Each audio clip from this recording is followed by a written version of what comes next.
Hi, welcome to my channel. Today I'm going to be sharing with you our group work for our homeschool year of 2024 to 2025. So if you enjoy this type of content and other homeschool and lifestyle content, please remember to subscribe and let's get into it. Okay, so at this point, all of my individual curriculum videos have come out. So there was one for a second grader, a fourth grader, a sixth grader, and a seventh grader.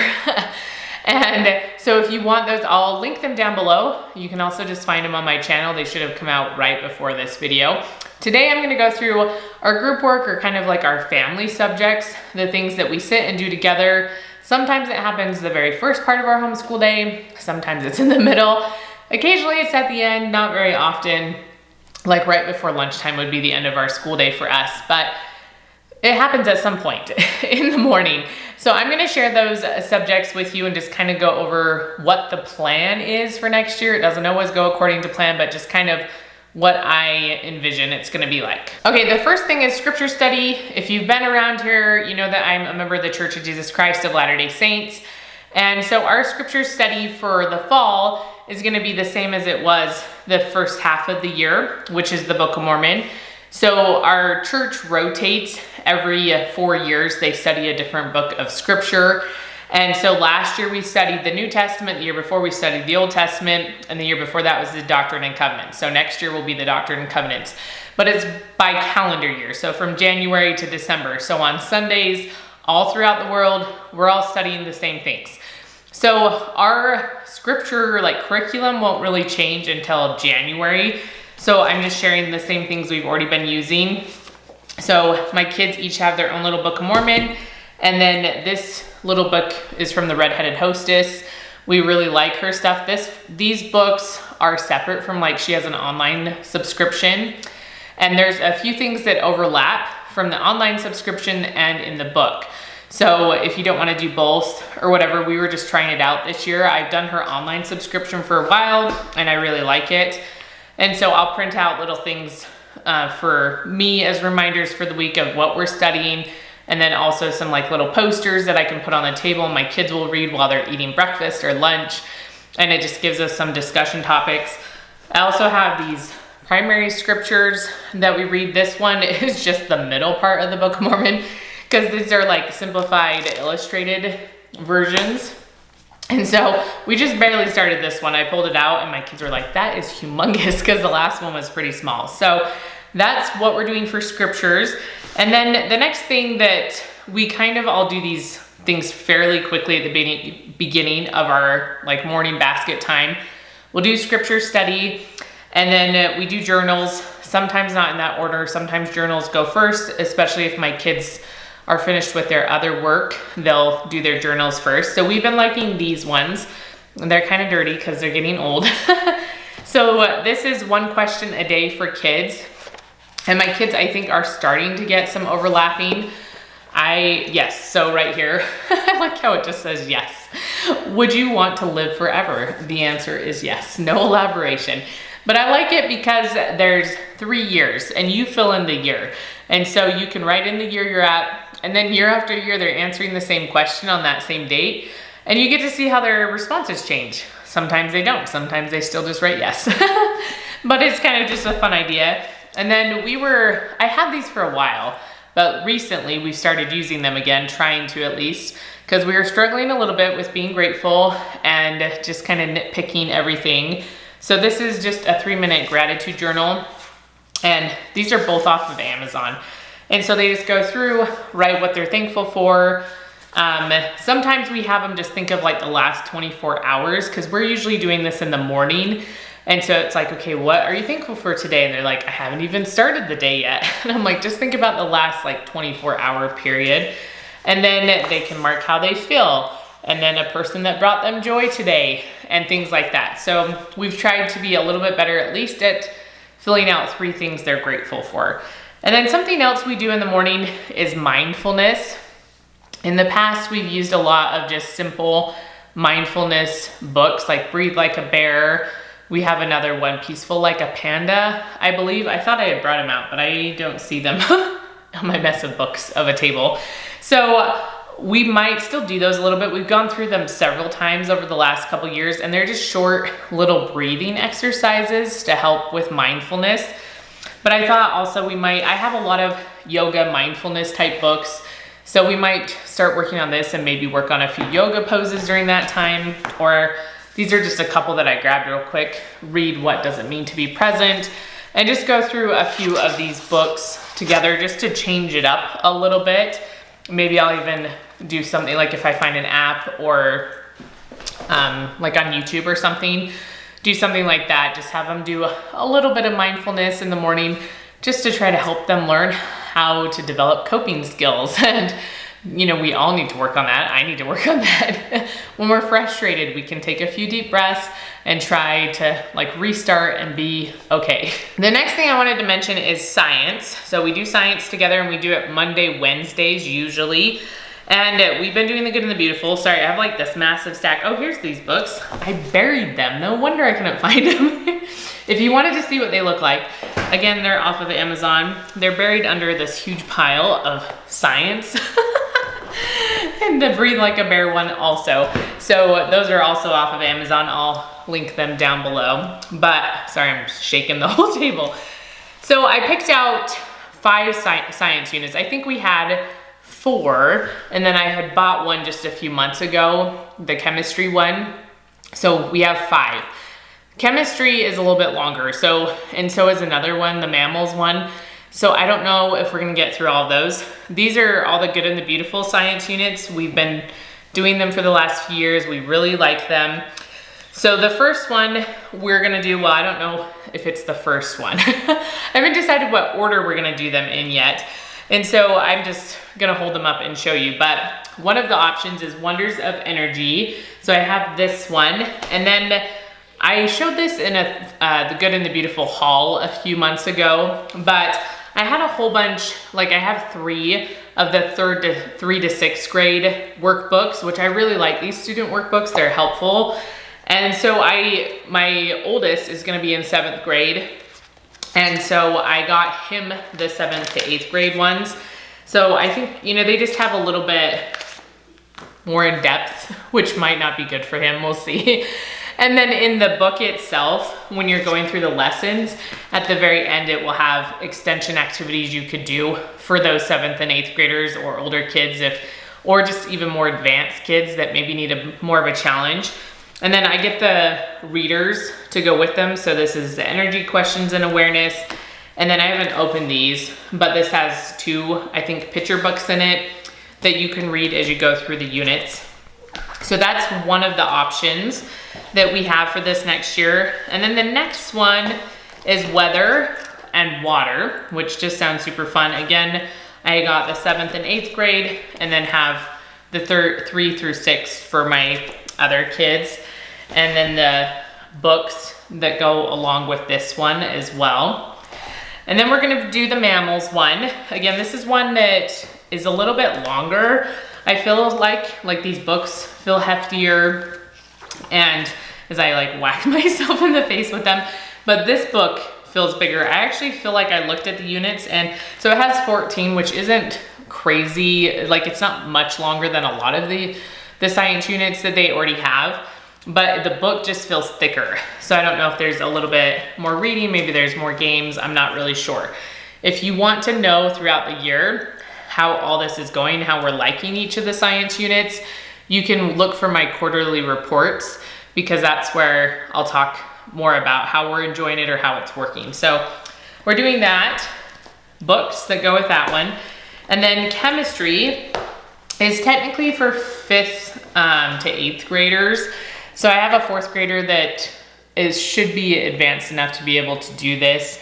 And then my 2nd grader, she'll listen, and I do some like science with her individually as well. So I have enough books for that, and then chemistry right here. And I think we have all the supplies. I tried to look through and make sure that we were prepped and ready to go. And then it has the books. I know like this, usually the chapter book or the little bit thicker book is recommended for the older grades. And then these are for the younger grades. I usually just get both, so we have all the options, but you don't have to get both. And then the last one, I think, yes, is Motion and Simple Machines. So this one looks fun, and I think my kids will really enjoy it. It has Archimedes, And then motion in sports. That sounds really cool, and story of invention. And then the notebooks that go along with that one as well. So that's kind of our plan for science. Again, we'll have to see. Sometimes we can go through units really fast. Sometimes we go through them a little slower. And it just depends on the projects and all that kind of stuff. This last year, I think we got through 5 or 6, but some of these are a little bit more intense, I feel like. Chemistry, mammals, longer and a little more intense. So I'm not sure if we'll get through all of those. We'll just have to see how it goes. I do want to get through chemistry and mammals, and then we'll kind of work the other ones in as they fit. Okay, the next thing I wanted to mention is US geography. If you were around this last year, you will know that we used this book already. Well, we used half of the book because it's 50 states, which is a lot to get through in a year. At least I feel like it's a lot for us. We do geography on Tuesdays and Thursdays. And in this book, it has 2 chapters per state. So if you do a chapter on each of those days, you're only getting through about half of the states in a school year, unless you cranked it up a little bit. So we are like almost literally halfway through this book. And so we will do the other half next year. And I've mentioned in my quarterly reviews that I don't love this book. I don't hate it. It just kind of is in the middle. I feel like it gets the job done. It has activities if you want to do the activities. Part of it that I do like is the readers that come along with it. I just brought the ones we haven't read yet because so every section you go through, it's covering a section of the United States. And so they pick a reader that probably has to do with that area in some sort of way. So like this one even says Philip of Texas. And we just finished reading one that was talking about like the Midwest area, as we talked about the Midwest a little bit. We'll still continue the Midwest going into the fall because we just barely like started it, but we did read the reader for it. So I like that there's readers and they're a little bit different, so which makes them good and bad sometimes, because sometimes they're a little bit weird. I'm like, I have never heard of this book before, and this is very interesting. And not always in like really good ways. So it's introduced us to a variety of literature, which I guess has been good. We have The Trumpet of the Swan. So, we read that when I was like in elementary school as well. So I might have read it to my kids already. I don't remember. So in here it has those. And then it also comes with like a workbook. So there's an atlas workbook that goes along with it that you can fill in. So for each of the states, it has like a picture they can draw that has to do with a word, like a vocab word for geography. And then they fill in things over here. It has the flowers, the birds, the flag, all that kind of stuff. So I feel like it's a good curriculum. I don't know, it's one of those that it's not bad, but I'm not necessarily always excited to study it. So that's just kind of my feelings about it. And then it also has this lesson review book. So we'll go through this together and answer the questions and stuff, just to kind of review what we read that day. So that's what we're going to continue to do into this next school year, and then we'll kind of decide after that what we want to study. Okay, the last thing I wanted to mention is history. And we've done the Good and the Beautiful's history before. I actually don't think it's available right now. I heard someone else say that. I haven't actually looked, but we have the first and second years. We haven't done the second year.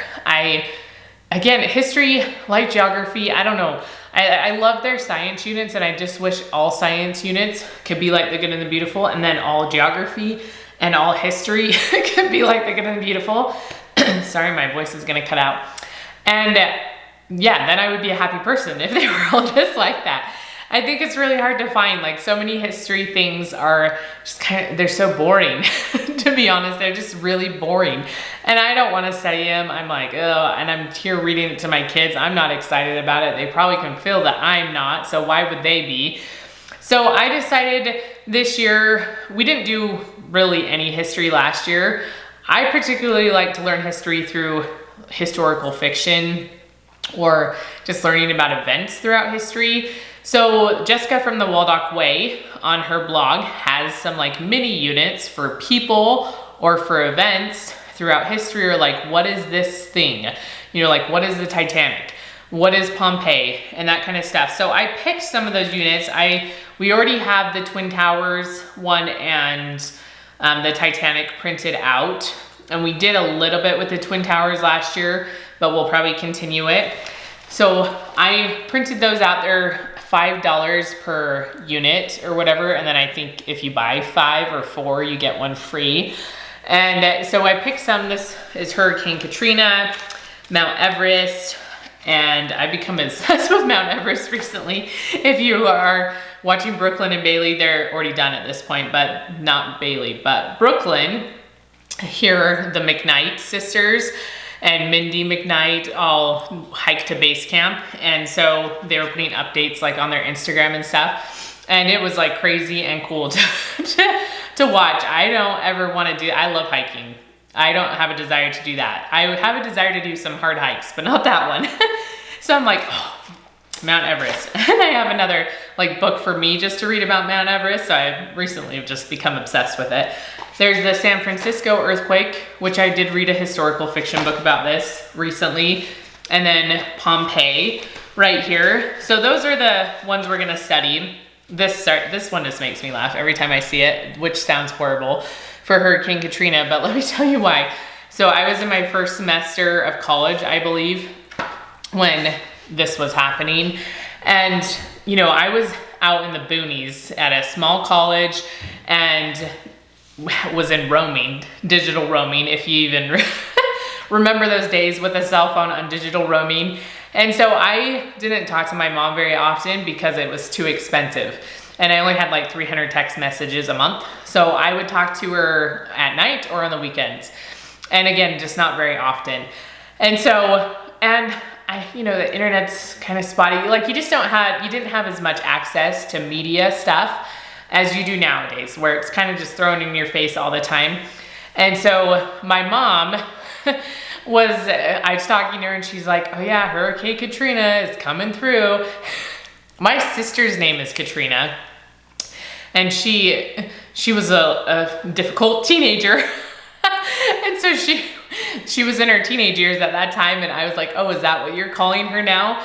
I didn't know. I had no idea that there was a hurricane. You know, like obviously it was very destructive and sad. I'm not trying to make light of it, but it was like, it just was so funny to me that that's what I called my sister, was Hurricane Katrina. Like she was that horrible of a teenager that I was not surprised that they were calling her that. So anyway, this one just makes me chuckle.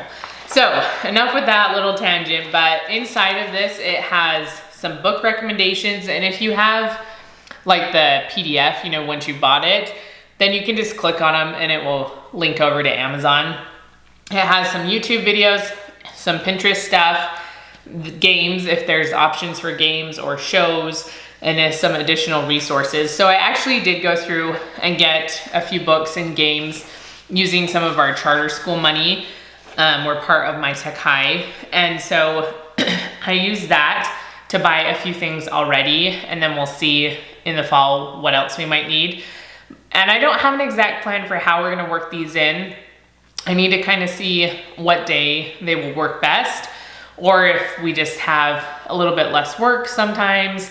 Maybe we're doing a science unit that doesn't require as much or something, then we'll be able to work the history units in without it being overwhelming. So that's kind of the plan for that. Just a few little things here and there to try to make it a little bit more interesting, a little bit more fun as we study history by events and things that happen, or by people, instead of just here's a timeline, look at the timeline, here's when we signed this paper and this paper. That's just boring for everybody, I think, or most people. Okay, I think I had said that was the last thing, but I was a liar. If I didn't say it was the last thing, then I'm not a liar, but I don't remember for sure. I was just gonna show some read alouds. I don't know if we will actually read all of these. These are just some books we have that we haven't read yet, and so that's why I grabbed them. The first one is Otter. My mother-in-law, I think, gave this to us, so I thought that could be fun. I like Lois Lowry books, and we just finished the Giver series, or quartet, I guess is what they call it. And so I thought this could be a good read to do next. We also might read a few of these Christian heroes. So I picked up C.S. Lewis, and then we also have some of these international adventures. And so usually every day or every other day, we will try to read a few chapters out of a reader. It depends on, like, if our geography curriculum has a book has really long chapters, then we will only read the geography book on Tuesdays and Thursdays. If it doesn't, then I will do a read aloud Monday, Tuesday, Wednesday, Thursday, as well as the geography reader. So it just kind of depends. Or as we do our history curriculum, if it has books that are taking up a lot of time, then I won't be reading the read alouds as much because I'm reading the books related to those. So that's why I kind of just have to see how the year goes and where we're at, what fits in best. But I just thought I'd point out we do read alouds. There's not really a science to it. I just kind of pick things that sound interesting to me or to my kids. All right, so that is our group work for the school year of 2024 to 2025. I hope you enjoyed this video. Let me know what you guys like to do in your group work or your family study or your morning basket, whatever you call it. And maybe some of your favorite things you've used, what you're gonna be using in the fall. I would love to hear about it. Remember to give this video a thumbs up, and I will see you next time.